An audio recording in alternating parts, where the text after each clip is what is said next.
Welcome back, you filthy exiles. So finally I'm getting around to making this video that I've been promising for the last few days. Obviously I've been away and doing stuff and whatever. So yeah, this is the Cold Ignite Vortex Elementalist that I've been showing off on stream.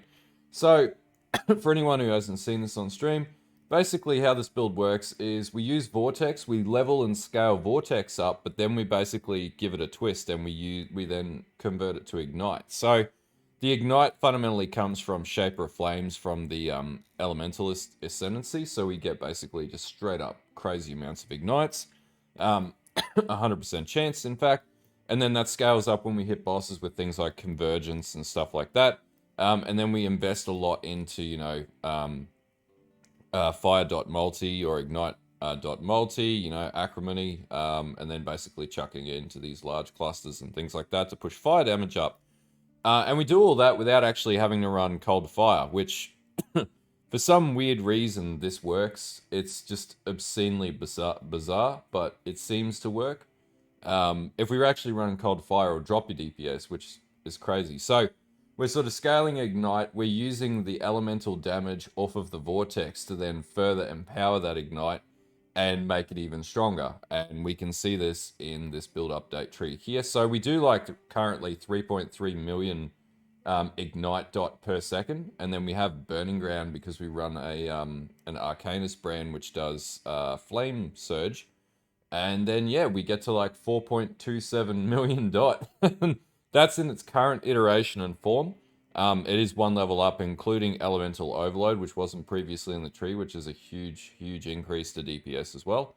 But then, we're walking around with 154,000 effective hit pool, which, by the way, this is only the tree where it is right now. I have an upgrade tree, and we're going to talk about that at the end of the video of how you get this up to nearly 8 million Ignite dot and 330,000 effective hit pool. So we're going to talk about that. But yeah, pretty much how this works.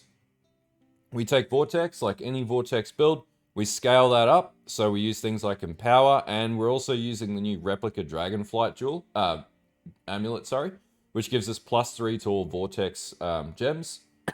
So, and then from that, we're also able to have 12% increased reservation efficiency. This also works really well because it lets us run strength items we wouldn't normally be able to run, because it gives us items and gems, have 13% reduced attribute requirements.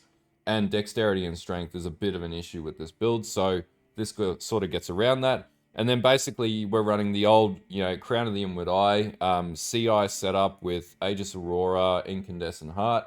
And then the reason why we use Incandescent Heart, for anyone who doesn't know, is because with CI we don't take any chaos damage.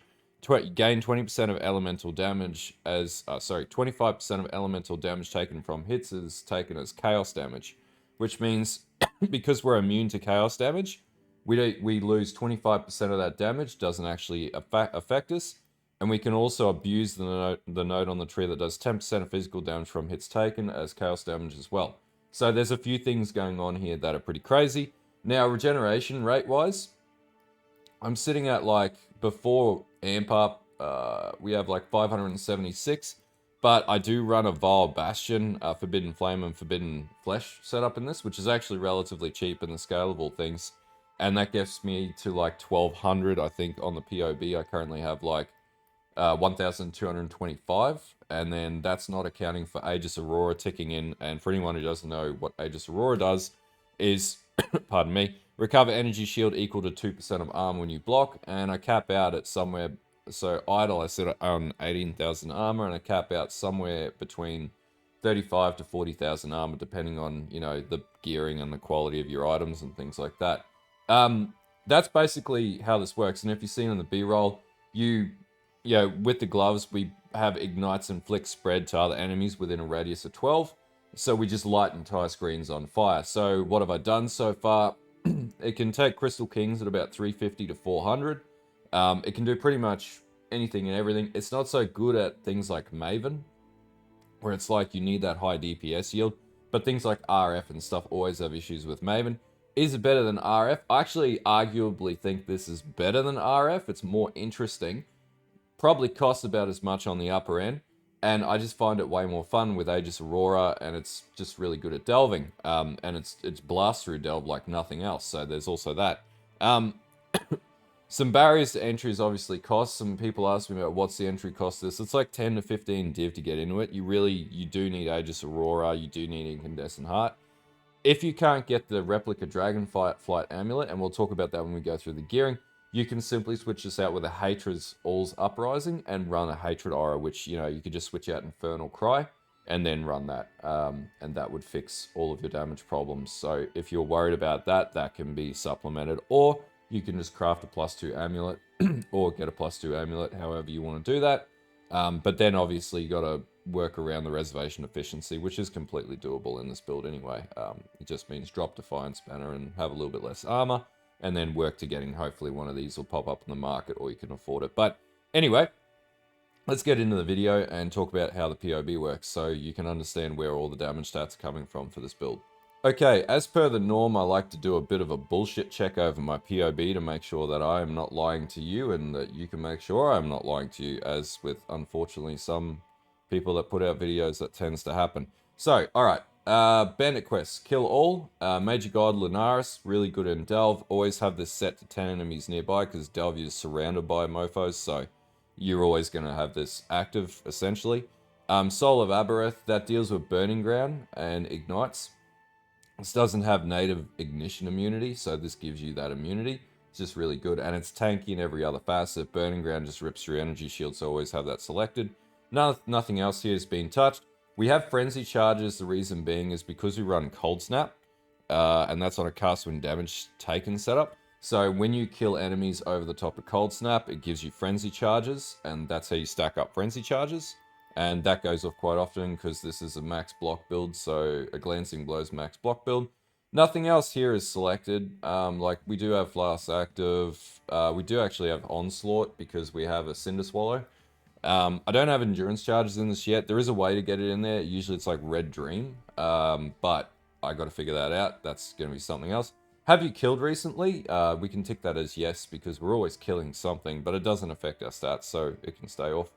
Have you been hit recently? More than often, yes, and actually our defensive stats go up when we get hit, so we actually get stronger when we get hit. Now, Convergence. Convergence, if we looked at damage-wise, affects boss fights. So if we have a look at the effect of Convergence, gain Convergence when you hit a unique enemy no more than once every 8 seconds, right? So if you're concerned, oh, that's not going to trigger on ads, if you're concerned about ads killing you in a map, or a delve, you've got way bigger problems with the build than whether or not Convergence is triggering on that. So that's just, you know, so having it ticked perfectly fine on that basis. Highest damage type override is actually always going to be fire, but it doesn't really affect the build, and it can drop, but we generally only do fire damage, so, you know, there is that. We have a brand on the enemy, generally yes. Nothing else here is ticked because it's not, mention worthy. Nothing else here has changed. Is the enemy cursed? Yes. We actually have double curse on this. So we take Whispers of Doom, which we have here, and then I have an Arcanist brand set up on my boots, which gives me flammability and elemental weakness. And we'll actually talk about that in the final tree. When your damage is high enough and scaled up enough, you can actually drop out elemental weakness and put Enfeeble in. And that gets your defensiveness way up, especially when you're versing bosses. You could even do it now if you're happy with less DPS. It's entirely up to you. Alright, so just talking through this more. Enemies are technically... No, they're not chilled. They are shocked, and that comes from Shaper of Storms. So that's just built into the Ascendency. So they are shocked. I haven't changed the percentages or anything like that. Burning Ground, yes. We got Flame Surge. Ignite, yes. We have Shaper of Flames. This is an ignition build, hence we do dot. Now, Sapped Ground. How did we get that? Easy. So it's an implicit roll on your boots. And as you run around, you'll notice this like little Sapped Ground sort of effect. That's not an MTX, by the way. That's Sapped Ground. And then basically that is a Searing Exarch roll. And you can do that with like your basic entry-level Searing Exarchs. You don't need like 4 seconds or whatever. 2 to 3 seconds is fine. Because the whole entire idea with this build is to sit on enemies or run around them and constantly be proccing ignites on them. So that's completely doable and fine. Do we have fire exposure? Yes, we have like fire exposure built into every part of the tree. So, you know, we have fire exposure here. We have other exposure elsewhere in here, wherever it is. We have it on our gloves as well in the implicit. Inflict fire exposure at negative 11%. We also get fire exposure from our Ascendency as well. I'm pretty sure. Yeah, exposure you inflict applies negative 25% effect to resistance. And the other place where exposure comes in is actually in our medium cluster here, which is Master of Fire. So all enemies have fire exposure, which is in the surround. And this actually gives you like 700% deep effective DPS at the end of the day for dot. And because enemies in the vicinity are afflicted when the flames catch based on your gloves, that affects their ability to take fire exposure damage as well, which is quite significant. So yes, fire exposure is in the build. And finally, is the enemy covered in ash? Yes. That's because we have Infernal Cry in this build too. And I've only just added this in actually because I was like, hey, I can fit this in. And it just means we can do even more damage. And then beyond that, Guardian Pinnacle damage. No other changes down here. Bing, bang, boom, done. Nice and easy, understandable. That's where everything comes from. If you've got any questions, shoot them in the description below. But anyway, let's talk about the gearing on this bad boy. Okay, gearing-wise, helm. We're going with the OG way of doing like CI armor Aegis Aurora, which is running Crown of the Inward Eye. Now, I've got Vortex damage on this. You can get them for like 1 div. But the reason why mine's going to be a little more expensive is because it's a 21% roll. If you can't get 21% roll, perfectly fine. You can probably run around with a pool like 4800 ES on this and still be relatively okay.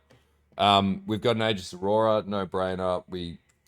Pardon me, we stack up armor as we get hit our glancing blows triggers, and then we regenerate energy shield based off a 2% portion of the total armor that we have, and we have nearly 40k. Obviously, Replica Dragonflight. This is a general drop in the game, but it gives us +3 to Vortex, and the way that Vortex scales damage is gem level, so we have 27 Vortex at the moment. And so I also have Charisma anointed onto this as well, but really good amulet considering it's only just come in this league. Like any builds that you're looking at, spells and scaling, like even Righteous Fire, this would be worth having on. I run just a standard Pyre, like there's nothing else to it. The cold converted to fire, like that's where that sort of comes in and it works. So I'm just going to go with that. But it also gives me like 96% increased burning damage, which is just mental. So that's given. Like you don't need this higher roll, by the way. And like this version is 1 div. But if you were just to buy this as a drop, it's like 3 to 5C. It's a really cheap ring. Replica Emberwake. So the reason why we use this, ignites you inflict deal damage 39% faster. I'm pretty sure that I can amp this up with Caster Catalyst. It does result in 90% ignition duration on enemies reducing, but we'll talk about how we do that in the PoB anyway when we get to gem setups, so that we just deal with that. But this ring is really good because of that increased speed of ignites. Now, there are other things that you could do to, amp things up. Like, I haven't tried Polaric Devastation and things like that, but you could switch those out and have a play with it, or find some way to craft something sort of similar, or something that scales dot, or you could supplement defense, or you could have a curse on hit ring or something like that if you wanted to. Like, entirely up to you how you want to play this. So this is what I'm using. You don't have to use it, but it definitely makes it a hell of a lot easier to inflict ignite.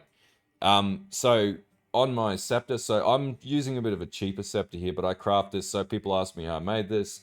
Literally get a fractured scepter with +1 cold spell skill gems. Then you want like a minimum level 83 item level, ideally level 86.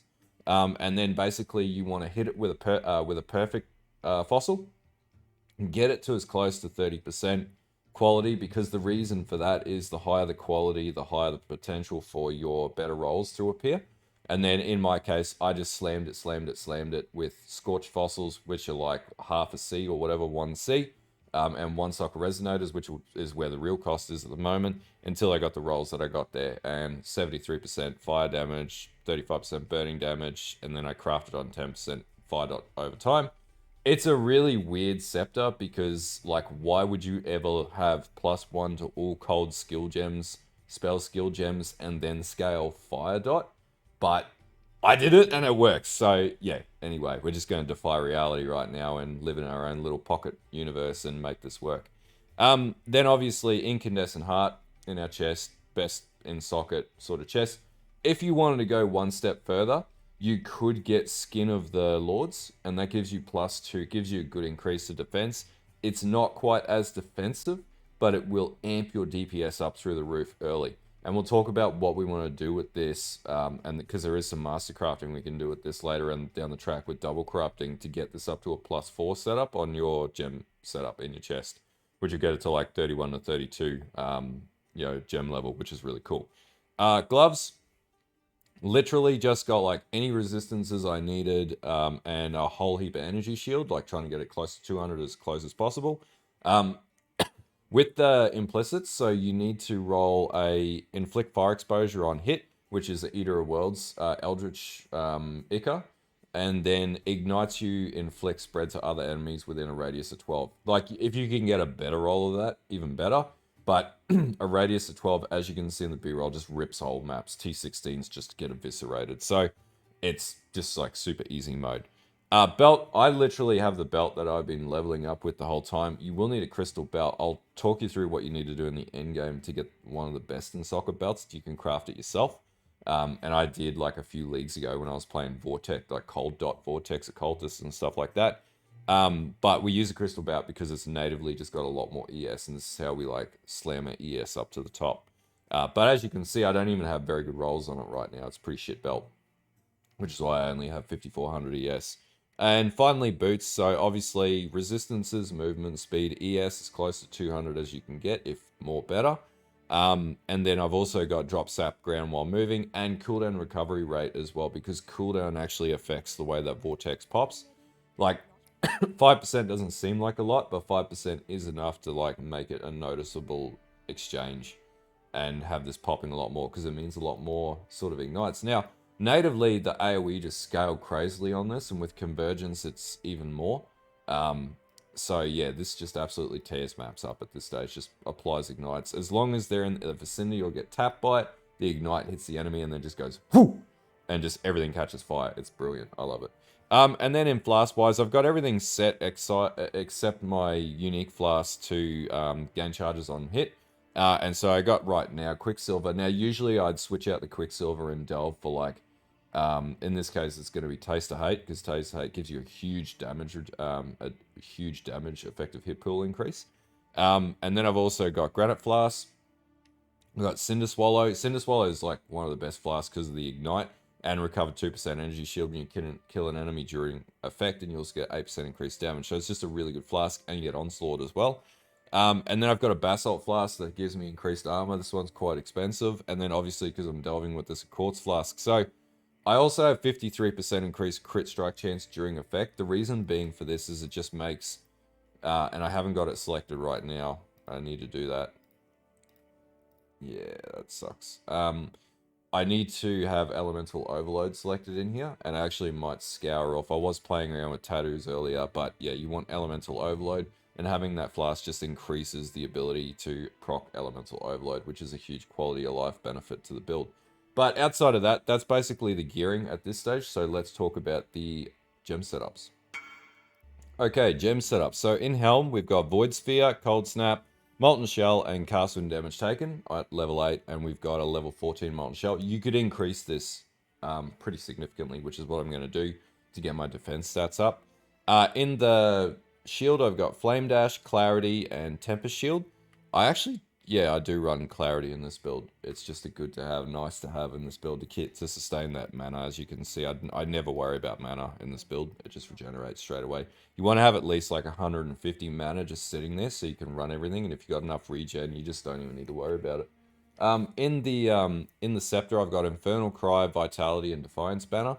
In my chest, I've got Vortex. I've got Unbound Ailments. So right now I've switched to Awaken Jewels. I'm starting to level up Awakens. And then I have Cruelty. I have Empower, which I want to get to level 4. Swift Affliction and Deadly Ailments, which I both want the Awaken versions of those. We'll just switch on to D&D so we don't get spammed, thanks to delving. And then in my gloves, I got Determination, Discipline, Val Discipline, that is, Enlighten, and Malevolence. So scaling up those dots hardcore. And then in my boots, I've got Flammability, Elemental Weakness, Arcanist Brand, and Flame Surge. That's like my, you know, that would be like the equivalent to if you were running like Fire Trap, RF. I just run Arcanist Brand, and that just procs everything for me and just does all the damage it needs to do, and it buys all my double cursing and everything for me. And it's super easy. So when I have my skill set up, it's all Vortexes mapped to my move button. And then I have Arcanist Brand mapped to my other click button, which I probably don't need it there now that I have that. Anyway, yeah, that's it for the gem setups. Okay, so now for the fun part, skill tree. Okay, so just going up, I pretty much when I picked up Deep Wisdom, I got Arcane Focus and Arcane Will pretty early on, and then I came up and picked up Searing Heat. I always tend to build to this side of the tree first, so I always come down and get Influence, and then I got my double cursing straight away. Not that you really need that, like when you're leveling up, it's a bit of a balancing act, but if you followed my Detonate Dead or my Wave of Conviction build, I just basically build it the same way as the endgame tree with that. So you won't switch to Chaos Inoculation until you have Aegis Aurora, so we'll just ignore that until that point. And you won't have Cluster Jewels straight away, so we'll ignore that until we get to that. So then I take my Utmost Intellect, and one way that we get around Strength is we have the 5 to Strength per allocated Mastery passive skill, and this just amps your Strength up. Then we take Mystic Bulwark. This gives us a good chunk of mana regeneration based on our block. Because we have a max block, we have 75% mana regeneration in that case. And then we also take the Mana Mastery Reservation here, which is a 12% increased mana efficiency. So that means we can run like, right now we're running like 7 auras. And each one gives us 8% increased damage too. And we'll talk about that further. Actually, I think that's here. Yeah, 8% increased damage per aura. And then we come up, we get our jewel socket here. Now, I have a Corrupted Blood jewel in here. Corrupted Blood's just a nice to have. If you can get it into the build, absolutely do it with these stats. If not, then you're just going to have to figure out how to work it into the build. But it is a game changer for this particular build because it means like taking out like the Architect down in Delve's really easy. You don't need to worry about Corrupted Blood because Corrupted Blood really wrecks ES builds. Then we come up and we get Unnatural Calm. We get Regenerate 2% Energy Shield. Acrimony, Elemental Overload, which I managed to fix it up in between cuts. We get Insightfulness. We then want to have 100% increased energy shield from equipped helmet, being our Crown of the Inward Eye. We get a Dex node because we've got to balance that out, so we've got enough attribute. Arcane Guarding, and we want the Shield Mastery that increases our attack block, so then we can get to max block, so we get to 75% or 76% total attack block, which gets us over the line. Once you switch to CI, you'll need Zealotry, so you need to have Zealotry. I also have Holy Fire, Fire Exposure as well, coming down to get Sovereignty, and also Auras have 10% increased effect. Instead of the 6% node, it's a better trade, but this would be my next upgrade when I level up. Then we come down, we get Faith and Steel. We also want the 10% of physical damage from hits taken as Chaos, because we're CI, we're immune to Chaos, so we're immune to 10% of our physical damage coming in. So we're converting that Fizz damage, which is why this build works well in Delve and against like Fizz damage enemies. Then we come down, we run a Thread of Hope, and we get Glancing Blows. That's how we fit Glancing Blows into the build, using a large ring Thread of Hope, which initially were expensive, but I think they've come down now. I did put in tattoos for the strength nodes, and so I'm using Tattoo of the Nagamu Warmonger. Reason being is there's like 2% chance to explode, and it's just a really efficient way to do it. But this build really lacks in strength nodes, so it's not that effective. There's probably way better tattoos we could put in against the int nodes, to be honest with you. But that's the setup fundamentally. So cluster jewel wise, right now I'm running Burning Bright and Smoking Remains. And then I'd want to have Disorientating Display as well, and to have my 3 sockets, and then I'll eventually take these as I get to like level 98 or so. I have Forbidden Flame and Forbidden Flesh for Vile Bastion, and that gives me like a stupid amount of regeneration and stun immunity as well on this build. If you don't have stun immunity in this build early on, you can pick up this league, they're really cheap. You can pick up Immutable Force early on, like this one's more expensive, but if you get a lower roll, it's like, you know, 30, 40, 60 chaos, something like that. And that means you have like a high percentage recovery from stuns, so you're not getting perma-stun. And the other thing you can do is take Soul the Brine King as well, and that sort of deals with that as well. Then we come across with our remaining classes, so we replicate the same classes. I got Smoking Remains and Burning Bright. This is where I'm getting like 16% AoE from Burning Bright, which is really effective. And then we run Circling Oblivion, Vile Reinvigoration, and my Watcher's Eye at this stage is Vitality Regeneration per second, percentage regeneration, and 38% faster start of Energy Shield recharge, which I think I have like in the vicinity of like 48%. So yeah, every half a second or whatever it is, or whatever its trigger rate is, it's 48% faster to start regenerating. So it's like a third layer of regeneration with my energy shield. Then I have Cremator. I have Master of Fire in my second setup.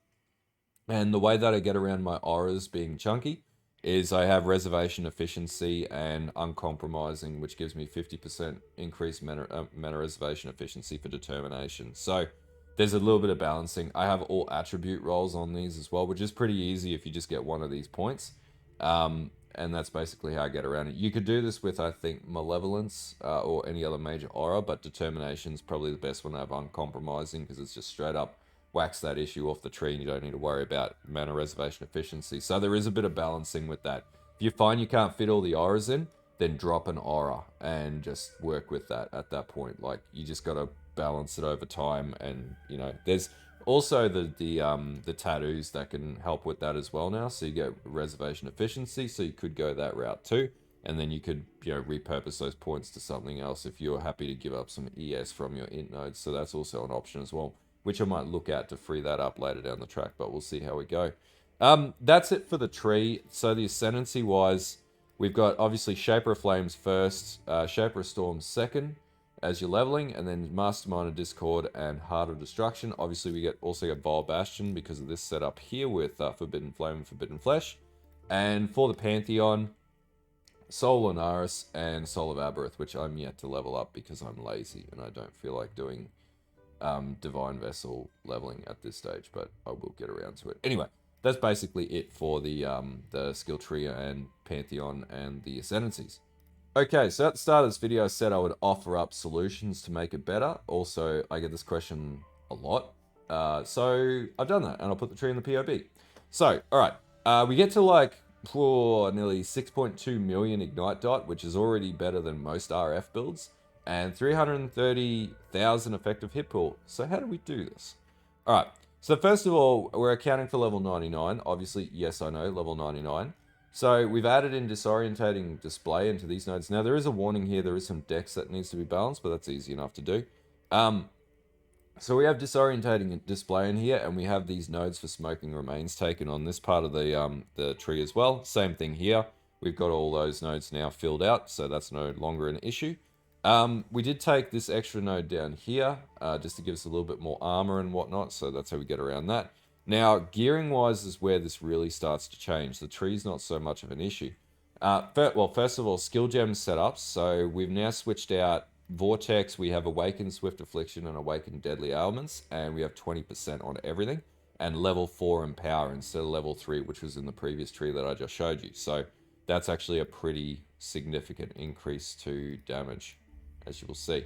And then itemization-wise, this is when we start to get a bit crank now. So Helm stays the same. Body armor is where this is at. So we can, if we get both Corrupted Implicits, so +2 socketed AoE, +2 socketed duration, that's +4.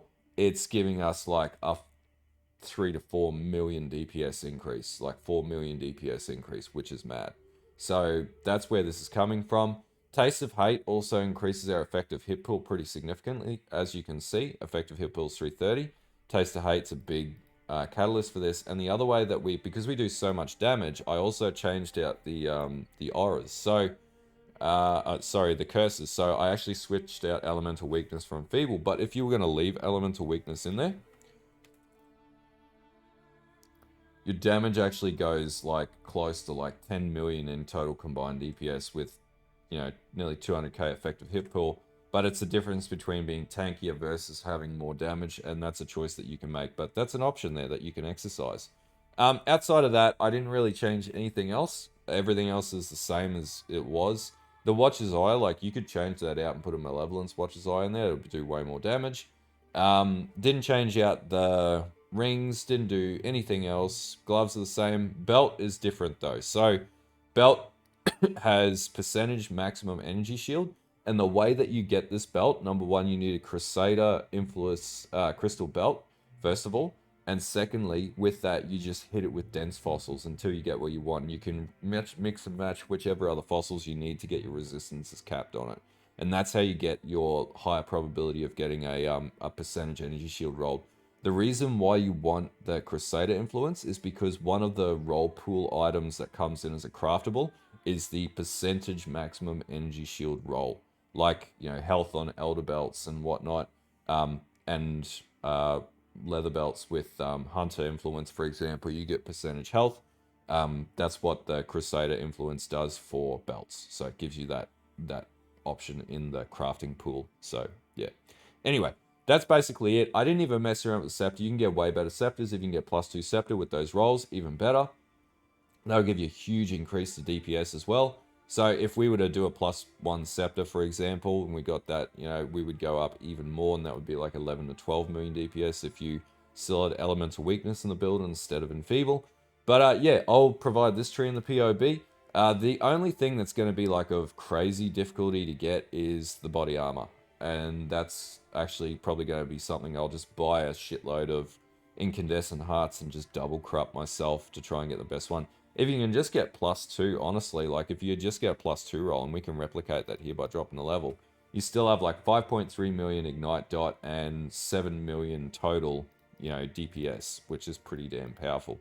Anyway, that's it for the upgrades further to the point. So you can do with that what you will, but I've given it to you now. That's what I'll be working to, and you know, you'll just be doing face melting damage and be tanky as hell. That's like 800 depth and delve and being able to rip Crystal Kings at depth 600 sort of level. But yeah, we're still relatively in early days with this because I haven't played so much this week.